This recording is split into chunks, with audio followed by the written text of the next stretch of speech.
Before we start, I want to apologize in advance for sounding the way I do right now. I recently contracted another stomach virus prior to the one I got a couple months back, and I was puking my guts out this morning, so I feel extremely weak and queasy. But this wasn't going to stop me from making this video because you guys deserve some content despite me being sick. Before all that happened, I did see a movie last night, and it's the new film from Steven Spielberg called Ready Player One, which is on a lot of people's list as their anticipated of the year, and I just thought it was pretty bad. I didn't hate it, but I for sure did not like this movie whatsoever. One of the main selling points of the movie is the fact that it was able to acquire so many pop culture references where it seemed like it was a huge clusterfuck of properties that we used to know back in the day. There's a lot of stuff from the 70s, 80s, 90s dealing with movies, video games, television shows, and even music. And I challenge those out there to not catch at least 5 things that they see in Ready Player One and not recognize them in any way, shape, or form. There's so many properties. Easily the most I've ever seen all in one movie. That's very hard not recognizing some. For some audience members, it can be a good thing because all the things that they may have grown up with, they see on the big screen and it brings back memories, and that's all they really look for, which is fine. But there's also the side where people hate this, where it seems like this movie is using nostalgia as a means to manipulate the audience into thinking it's a good movie. I'm more along the side of the second part I mentioned because I don't let things I recognized 15 years ago be a reason for me to like a movie. I want something where it has a story and tells it in a unique way. Plus, I would lie if I told you I didn't smile when I saw something I recognized. But upon thinking about it when I was driving home, ready to puke all over my windshield, Ready Player One tells a pretty standard story despite all the nostalgia being thrown on the screen. There's nothing really special going on here. It's basically an evil corporation trying to gain control over this popular virtual reality world, and the underdogs have to keep it out of their hands before they do something super evil with it, and then it's a race against time to prevent that. That's all the movie really is. Nothing about the storytelling besides most of it taking place within a virtual reality world made it very interesting. It was an extremely formulaic story where you can easily pinpoint how each scene is going to lead to the next. The only positive thing I can really say about Ready Player One is the use of the visuals. Although not every single effect is outstanding, but its use of them complement how the Oasis is. It's just a bunch of people who select characters from pop culture and use them as their avatars. Which makes sense because if I were in a virtual reality world, I would probably pick someone from Star Wars or Kingdom Hearts.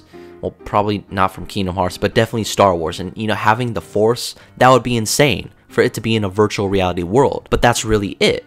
Despite having sometimes neat visuals and a very lively world, the rest of what makes movies good falls extremely flat. This is not a return to form of what we know as the master of blockbusters, which is Steven Spielberg, because what made those movies that he made great in the 70s, 80s, and 90s had interesting stories and characters. Indiana Jones is an archaeology professor while on the side retrieves artifacts to put them in museums so they don't get in the wrong hands. Brody from Jaws runs a beach and wants to get rid of the shark because he doesn't want to have an empty beach, essentially. These are all interesting characters, and the stories are very unique and original, which all in all make very entertaining movies. What does this main character have? Oh, he idolizes the creator of the game and is attached to this virtual world because that's the only place where he can really be himself. That's really all there is about this character, and they don't really expand on that. The actor who plays the main character, Ty Sheridan, I think that's his name, was pretty bad in the movie, along with the other performances from Olivia Cooke, who I loved her in Me and Earl and the Dying Girl.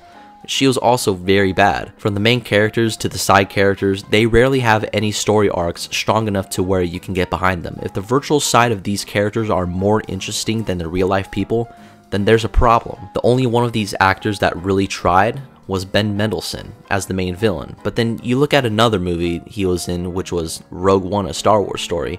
These two are the same exact characters, except one doesn't have a British accent. None of these characters are remotely interesting, and all in all, they're pretty boring. I was actually having a conversation with my brother about this since he's a big fan of the book, and some of the things I was explaining to him sort of pissed him off due to how many things they have changed from that story. The way they earn the 3 keys are very different. They actually kill off some of the main characters that this film decides to keep alive, and it has a much more darker message that was being presented that I believe that the film adaptation completely leaves behind. If they were to keep some elements in the film, in fact some extremely crucial elements, this would without a doubt be a much better movie. At least from what my brother was explaining, there were some stakes involved, some real life threatening situations for these characters, and you honestly feel that once in the whole movie, which isn't good at all. I myself didn't read the book, but any of those who love the novel, I can imagine would be pretty upset based on how much they changed the story. Again, look, some of you may just want to go watch this movie based on the visuals alone, and for those who do,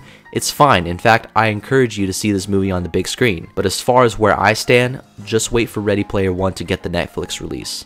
That's what this movie felt like, a straight to Netflix film, and that's not saying too much. I believe at this point Steven Spielberg should just give up blockbusters.